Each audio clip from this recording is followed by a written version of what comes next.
Greetings and welcome to Retention Chronicles, the podcast with learnings from expert e-commerce brands and partners. I'm your host, Mariah Parsons. If you're here, you're either on a quest for e-commerce enlightenment or you accidentally clicked the wrong link. Either way, I am thrilled you stumbled into our corner of the internet, and I hope you'll stick around. We've got pearls of wisdom for everyone, whether you're running a multi-million-dollar business or simply just starting out on your entrepreneurial journey. Before we unleash the brilliance of today's guest, let's give a shout out to our podcast sponsor, Malomo. Malomo is so much more than just another Shopify app. They're post-purchase wizards, making beautiful and branded order tracking smoother than a jazz solo, so our amazing founders, like our guests, can keep their customers happy and up to date while they track their orders. So hit that subscribe button, like it'll increase your LTV overnight, and go listen to our other episodes at gomalomo.com. That's GOMALOMO.com. Get ready for insights, chuckles, and perhaps a profound realization or two with this newest episode of Retention Chronicles.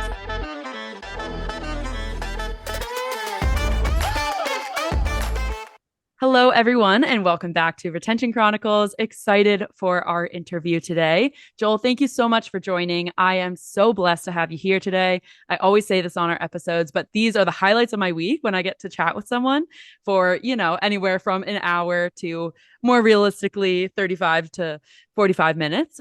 So thank you for making the time. I know it's always I'm sure, a busy day in your book. So with that, I will pass it over to you to say hi to our listeners and give an introduction of yourself. Okay. No, thank you so much for having me. My background is pretty similar to most people out there, I'm guessing. I'm married, have 4 kids, grew up in Houston, Texas, currently living in Nashville. Ooh, okay. Yeah, Nashville's a great place. We can talk more about that if you want. Yeah, I would love to, because it's obviously a little bit south from where I am in Indianapolis, which I know we were just talking about.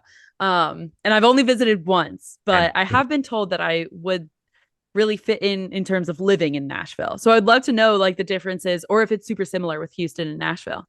Yeah, I would say Nashville is similar to like Austin. It's very like lots of culture, lots of music, lots of foodie stuff. Mm-hmm. Full green trees everywhere. It's just a great culture. It's a fun place to live. So Love it. they Love it. recommend And then, it too.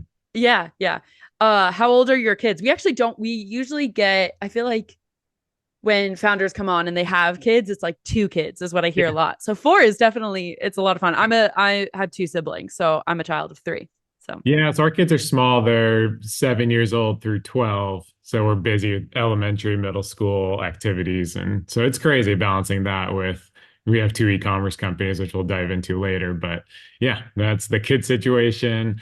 A little bit more on the background. I started off in finance. I did finance for my undergrad, as well as my first 5 years. I did finance at tech companies, mostly just corporate finance, budgeting, forecasting, stuff like that.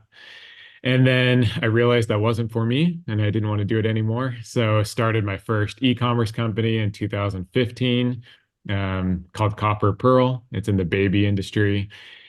And we sold that in 2018. And then we started 2 more companies that we run today called Maven Thread and Woven Nook. And we can dive a little more into those if you want. But yeah, so I've been doing e-commerce now for the last 8, 9 years in several different companies. We've had some failed startups and acquisition opportunities and a few successes.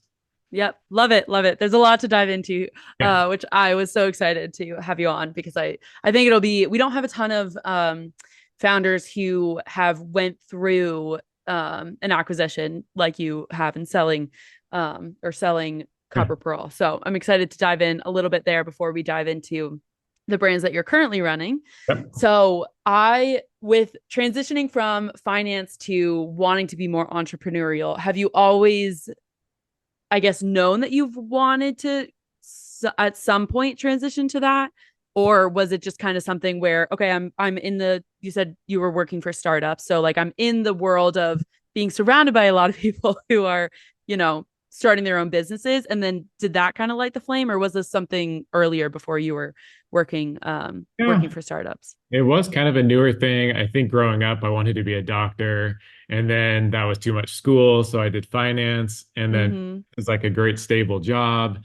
And then I just realized I didn't love like working just in spreadsheets and software planning like all day long. And so, yeah, me and a buddy, we just would like play ping pong during breaks and discuss entrepreneurial ideas. And we landed on like, we should sell stuff on Amazon. And that's kind of where the wheels got turning. And we eventually actually partnered up with our first brand and started off exclusively on Amazon. And so I kind of feel like the entrepreneurial stuff developed while working for the tech companies and realizing I wanted a little more flexibility, less of like the same day-to-day kind of Mm-hmm. stuff going on every day. Regimen. Variety, yeah. Yep. Okay, so I'm going to declare this for us, but we actually have similar backgrounds in that I studied neuroscience and was looking way back when going to medical school. And then I decided, I was like, I am so not of the lifestyle of wanting to be as regimented as that profession, rightfully so, calls for. And so I pivoted and um have now just found myself in the e-commerce industry. And now that I'm in it, I am very thankful that I've landed here and Mhm. being surrounded by a ton of entrepreneurs doing a lot of cool things, making a lot of cool products. And I'm only started because of working in the e-commerce industry, realizing like, oh, I definitely have always been of the creator mindset of, I like to have my hands on a lot of different things. I like to be artistic one day and then the next day be super regimented and like very much in, data or something like that. And um be able to pivot very quickly, which marketing fits very well for that because especially at a small company um when you have a leaner team, you're able to wear a lot of hats, which Yes. suits my personality well. And I think a lot of founders is it also suits well because you have to be able to pivot and do all these different things and one day you're dealing with this fire, one day you're dealing with XYZ. So Yeah. I think it's very interesting having I think most often entrepreneurs or people in e-commerce uh for some reason or another, it's they find themselves in the industry and then it kind of helps them realize like, oh, this is probably more where I am best suited. I don't think a ton of people aspire like when you're young, you think, the jobs are I want to be a doctor, astronaut, right? Like all these maybe more typical things that you like see in the movies, but not necessarily seeing an entrepreneur. Totally. Um so, or when you do, it's right. It's like the Steve Jobs of the world, and it's like one in a million, and that's not realistic to what our reality is, right? So, it's always fun to hear someone's background.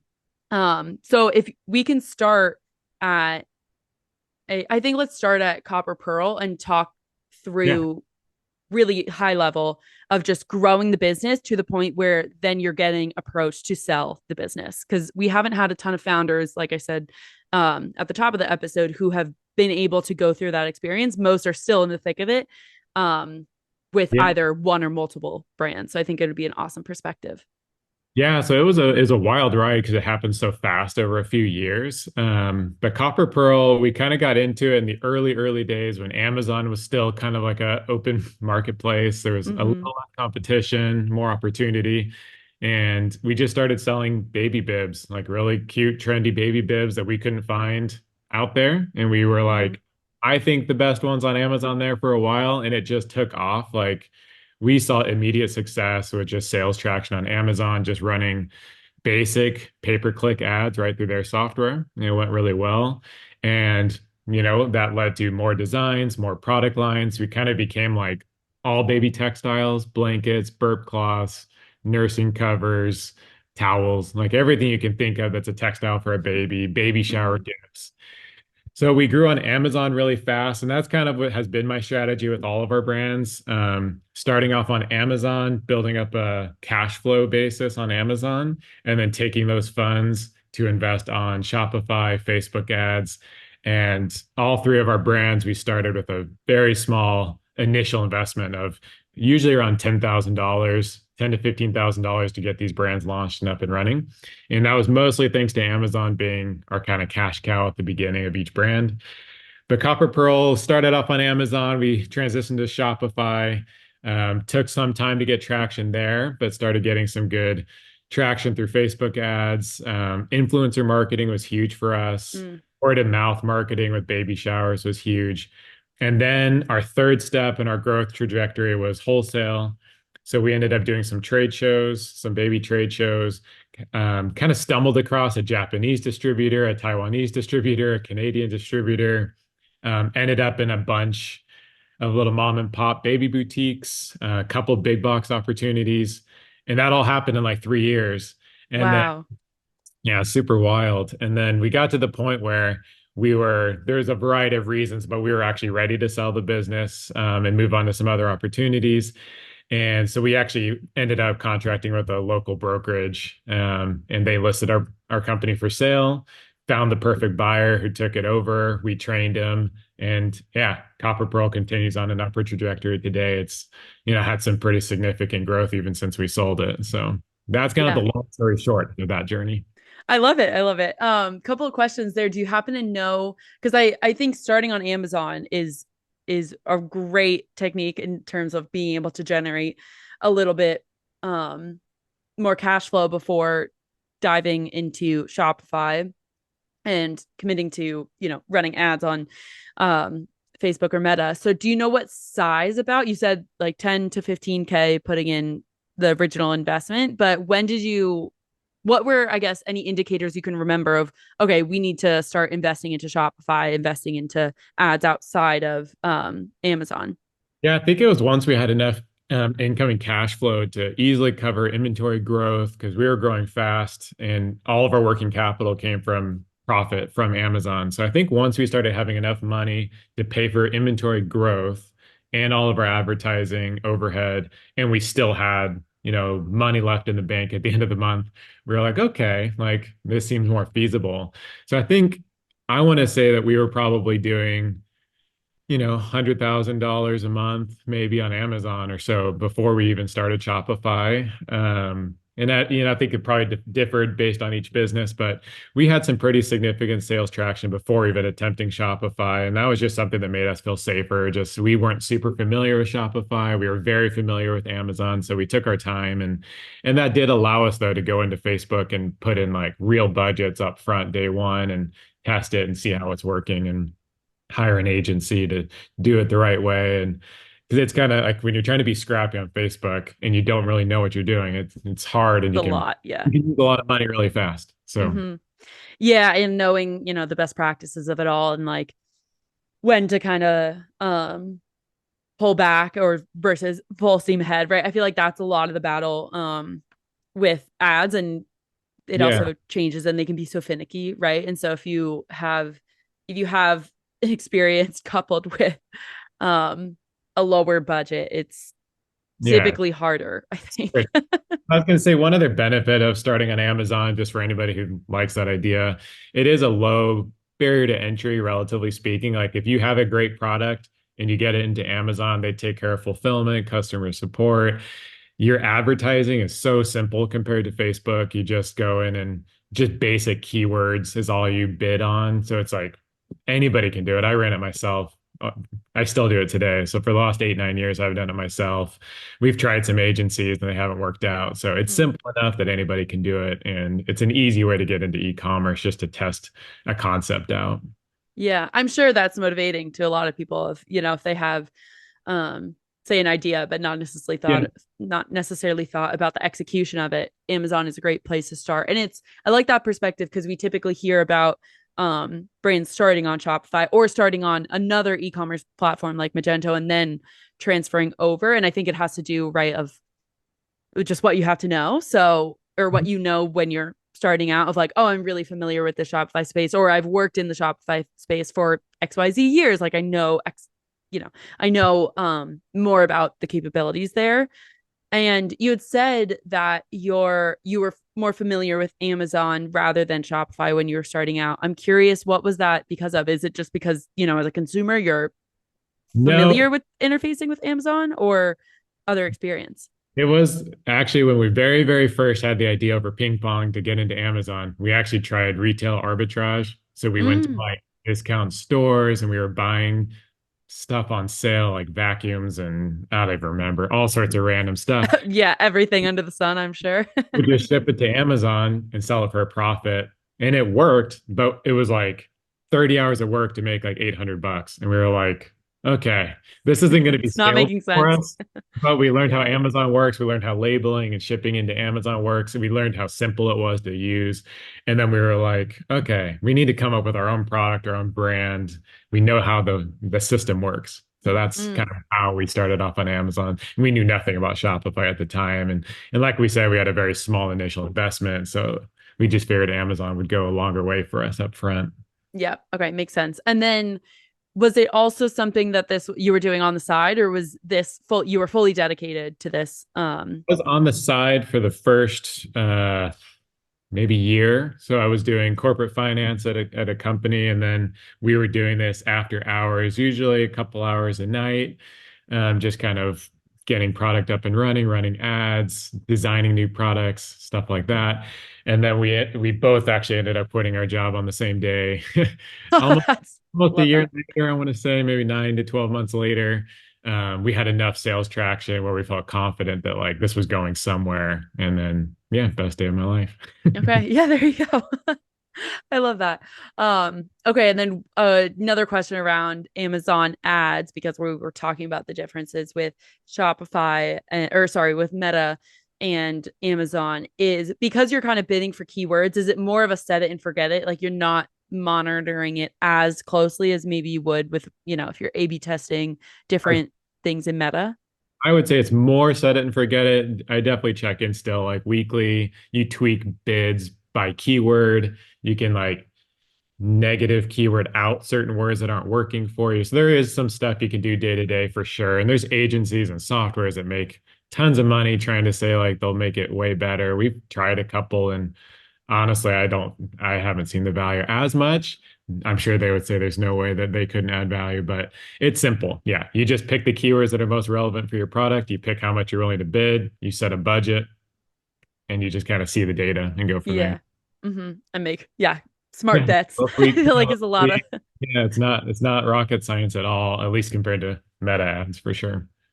Okay, wonderful. So before we get into the brands that you're currently operating, I would love to touch on the failed side of startups and if you have any insight of, why they weren't on a certain trajectory, any background because I think it's great to learn about successes and challenges at the same time of, what did you take away from having those types of startups? Yeah, so we've had a couple different kind of, I guess you could call them failures. Like I would say two were acquisitions of smaller brands that weren't on an upward trajectory. They were like struggling. And like me thinking I'm this amazing e-commerce entrepreneur, I'm like, I could take it over and like we can 10x this and sell it and make a big profit. And it sounded simple.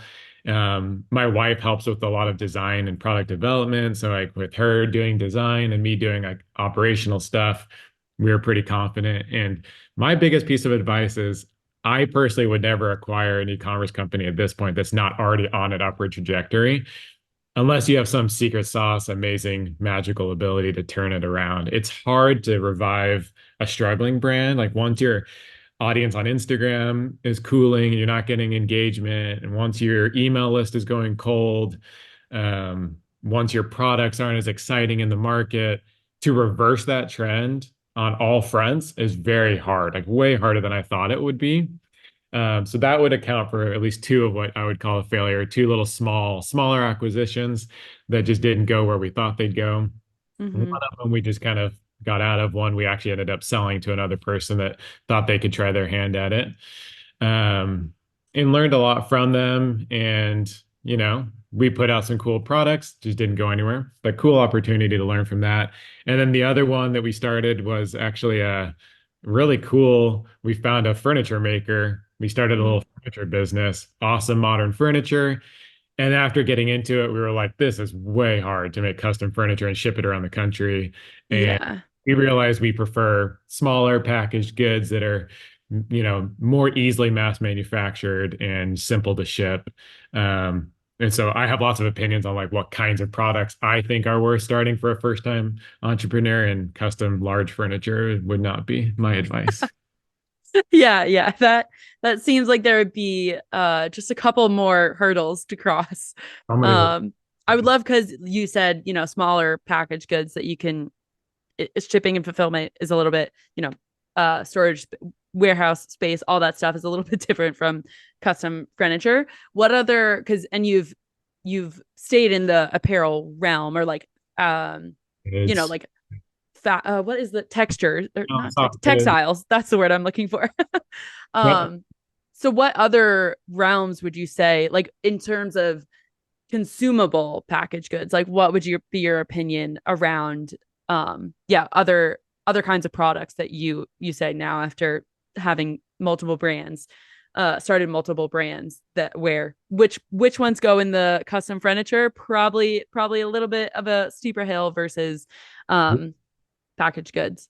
Yeah, I would say anything like large and bulky, like furniture, exercise equipment, like those kinds of bigger things I stay away from. I personally don't love electronics, anything like on-off switches, anything that can break electronically. I don't love customer support on that.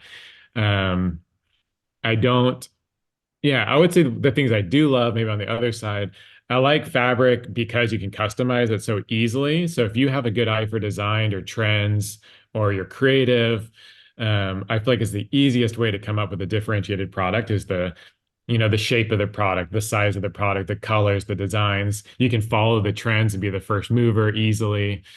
So we've always found that to be an easy way for us to kind of stand out without inventing something new or coming out with some new patent or recipe or like harder stuff. Like my wife is super creative. She's taken the lead on most designing for most of our companies. Um, and it's always worked out really well. So you just kind of have to have that eye for design. I would say anything you can customize simple. I don't feel like you have to reinvent the wheel. I think my advice is like find things that you're passionate about. Like maybe you're into, camping. There's so many little small accessories and camping items that you can come up with like just a slightly better version or a slightly better design. I think people put a lot of pressure on themselves to like reinvent the wheel, invent something, come up with something super novel. And I think those are helpful if you can, if you have that ability. But I think there's a lot of opportunity just in smart customizing based on your, ability to have good, creative sense and trends and things like that. Yeah, yeah. Very, very, very cohesive, or not cohesive, but condensed way to look at everything, of like, especially with e-commerce brands, some of the, as a consumer, but also working in the industry, some of the biggest, I guess, advantages of D2C is you're talking directly to the consumer, right? And like being able to personalize and customize is one of the biggest aspects of this kind of selling, because you're able to, you know, have all these different patterns or have all these different things that you can customize with.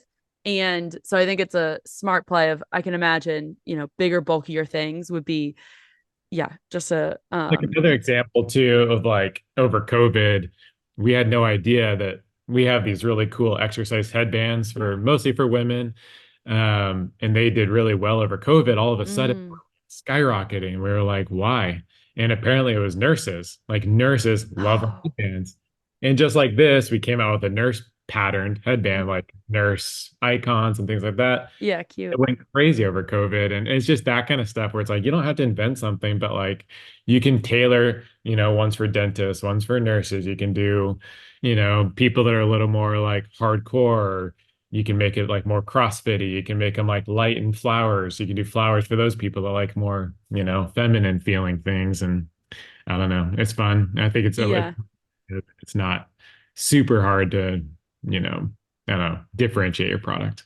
Yeah. I've always been very curious around product design, and especially things like patterns, and trying to just like tweak things and be super intentional about it, of, oh, you're seeing during COVID a lot of nurses are repping your headband, so how can you make it where it's like just that little extra bit of using that data, and then seeing it go even, have even a bigger, or even have be well received in an even better way.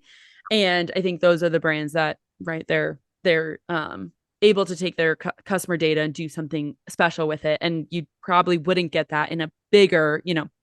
retail box name, because they're not going to look at every single consumer. Whereas you have the advantage right now of being able to look perhaps more insular. Yep. So walk me to then why or how you decide to then focus on Maven Thread and Woven Nook and dedicate, this is where we're putting our energy into now. Yep. So those two brands again started really small upfront investment. They were like our two main things after Copper Pearl that we focused on. And the main reason we kind of stuck with them is we again had some good feedback on Amazon specifically. So just kind of like a recurring theme in my story is like our three success stories were the three that did well on Amazon up front. Mm, Like Maven Thread, we do all things women's exercise clothing and swim today. But at the time when kind of we started, it was just women's exercise headbands. That's all we sold. wow. We got to the point, where we were selling, a couple hundred headbands a day on Amazon. And we were like, who knew that there was even this many people that wanted exercise headbands? And then we took that data and we were like, what else would somebody who exercise want? So we did bras, pants, leggings, joggers, and more recently swim. And that's actually where we're starting to shift our focus and we can Mm, later forget to it. But swim is doing really well for us. I feel like the exercise craze went crazy over COVID and we saw a ton of success. We've yeah. seen Keeping completely everyone sane during that part. Yeah. Yeah. very much reverse now, and we've seen swim and travel and bags do a little bit better, I think, because people are more into like leisure and travel and not as into exercise anymore, it seems like. But so, anyways, that's kind of Maven Thread, and then Woven Nook. I would say we were the first cute, trendy pillow covers on Amazon. You could Mm-hmm. find 4 packs of pillow covers on Amazon for like $15. And they were just like the worst green leaves and purple flowers, like really, really bad designs. And now at the time, it was really trendy to have geometric and simple, modern, minimalistic designs. And so we were really the first ones on Amazon. And similarly, got up to several hundred units a day just on Amazon, realized we had something going with pillow covers.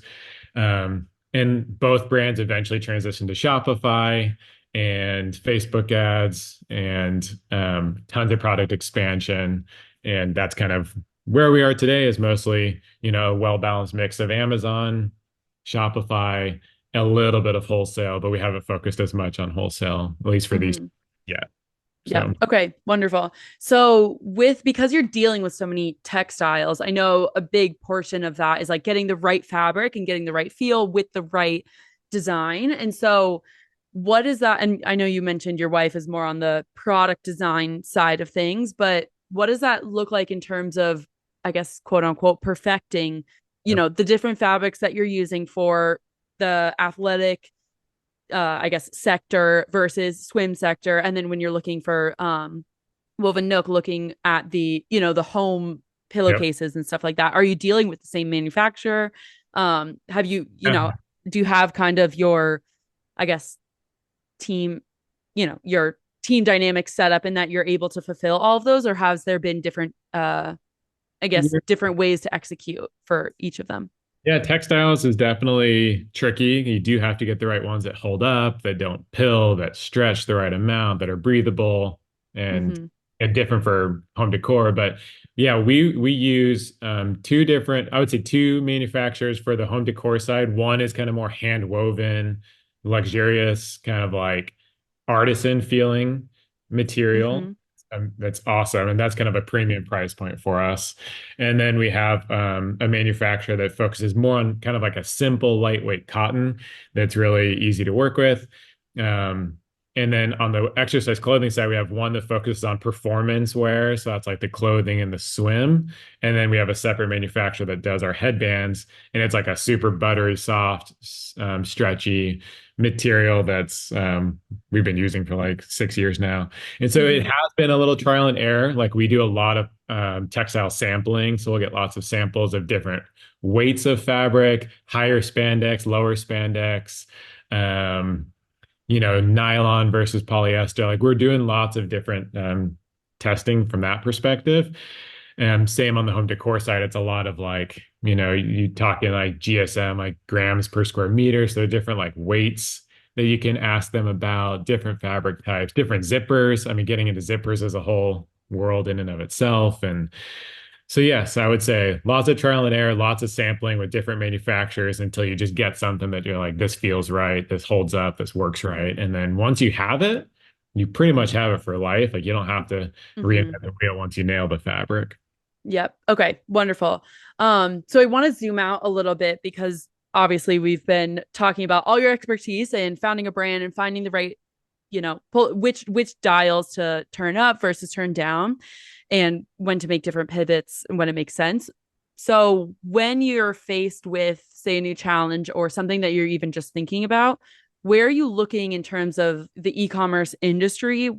Where are you looking for, I guess, inspiration or what resources do you learn when you're trying to level up and learn about something that you don't have, that you haven't already faced this hurdle? I always find it interesting to ask founders this because I think there's a lot of places that certain people look. So it's, Yeah. advantageous to hear where everyone is looking. Yeah, I would say a couple places I look. One, for sure, LinkedIn. Like I've done a good job over the years of connecting with like whether they're agency owners or just smart e-commerce people or other founders. I try to follow a pretty good variety of that and just check in and see who's posting what. And there's always good little nuggets of wisdom in there. So I do a lot of LinkedIn, kind of browsing and researching there. I put a lot of weight in talking to other founders. So like I love just in my personal network, I'll shoot texts to people just every now and then be like, hey, are you struggling on Facebook ads recently? Hey, Mm, are your costs going up? Have you seen your shipping rates going up? Like, what are you doing to try to fix that? So lots of like just networking with people in my personal network just to see if they're facing similar things and what they're doing. And then the other thing I've done is, try to learn from people that really are experts in any given field. So, like right now, we've been trying to stay pretty lean and scrappy just because the market's been really hard recently yeah. and companies are going out of business just left and right. And so we've been trying to get pretty lean and scrappy. And so I've tried to learn Facebook ads myself as an example, and I've been actually doing that for the last, 6, 7, 8 months. And I learned from, really good agency partners and individual contractors. Just over the years, I've kind of tried to glean wisdom from them instead of just saying, "Hey, this is your domain, you do it." I recommend like really know the nuts and bolts, like know the details, like why are you doing things the way you're doing them, check in on your budgets, check in on your metrics, understand the metrics yourself. Because I think that allows you to educate yourself. And if you ever need to take something over yourself, you have that flexibility.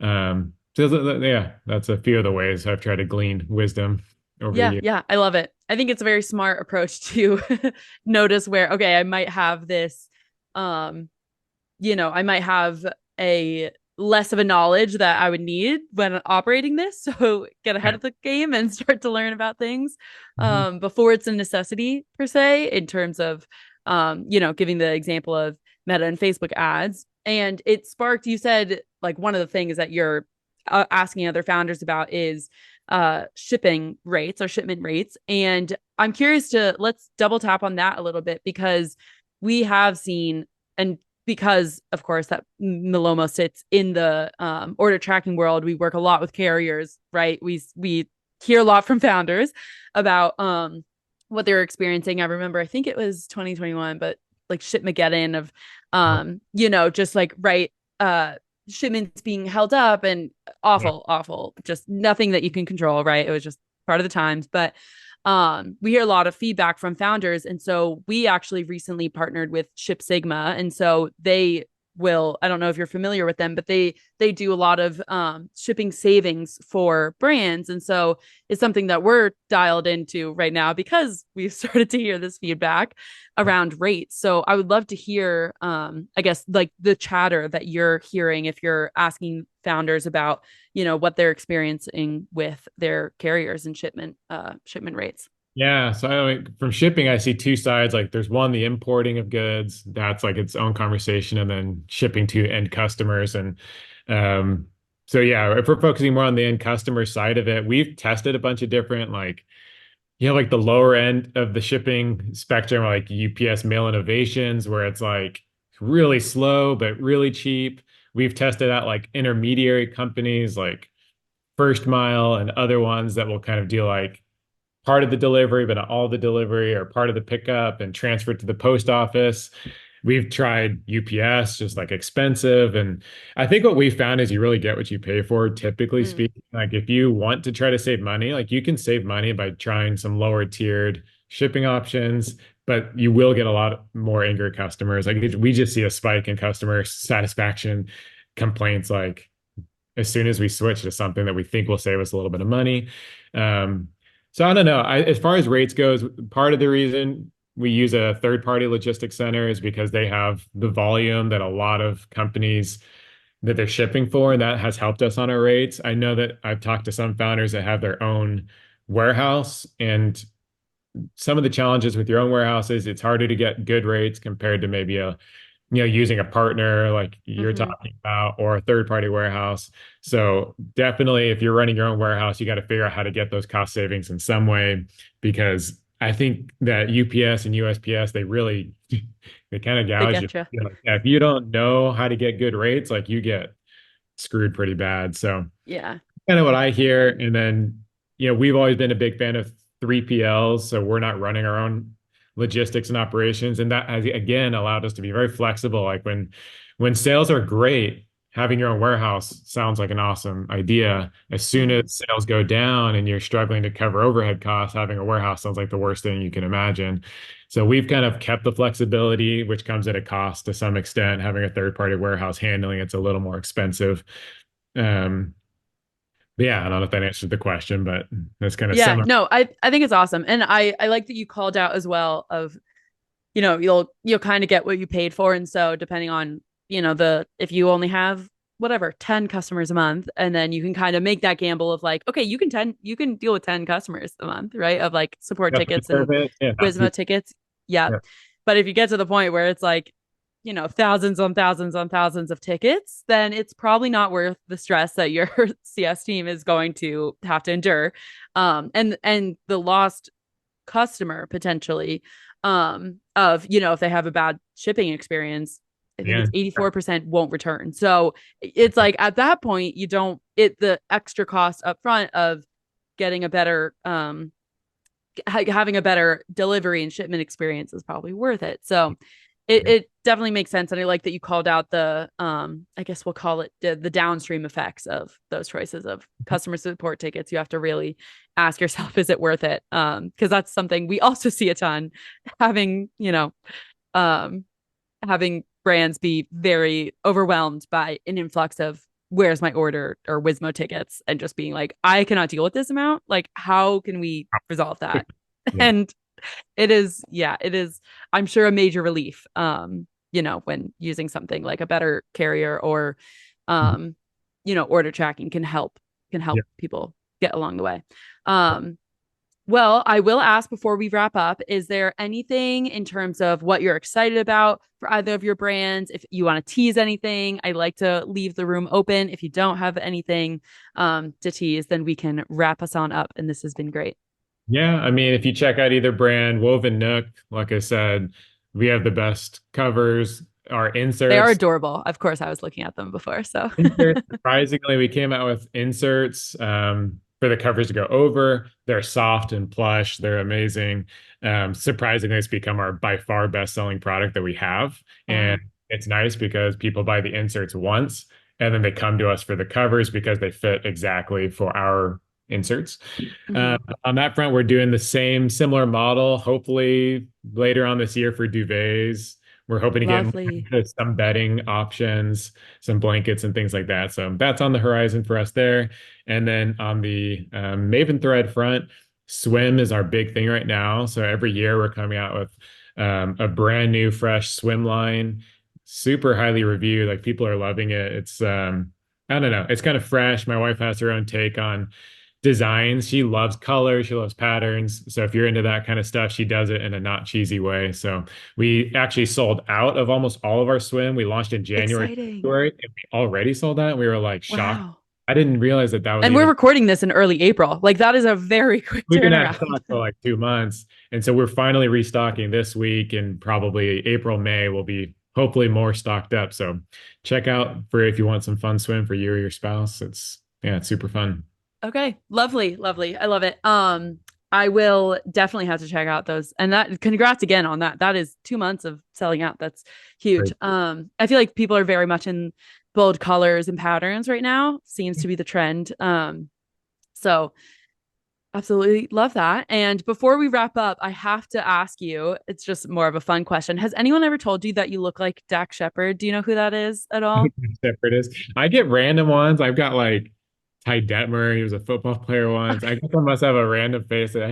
I've had two or three different weird references, but I do know Dak Shepard. I was Okay, well, I think you look like him. I love his podcast, and so I was listening to it this morning on my walk. So I had to before signing off, had to share that, and I That's hope you awesome. take it as a compliment. But this has been so great to have you here. I have absolutely, really, really, really cherished getting to learn more about just Amazon and how you all are getting your start on Amazon, and then changing into the Shopify ecosystem because I think it's a smart way to do it, and we don't get a lot of founders who are talking about that. So love to have as many, playable, as many tactical strategy outlets that our listeners can use. So very much appreciate you taking the time to be here. Absolutely. Super fun. I appreciate having me on. And yeah, reach out if you guys have any questions. I'm on LinkedIn. You can find me. So. Love it. Love it. Love it. Love it.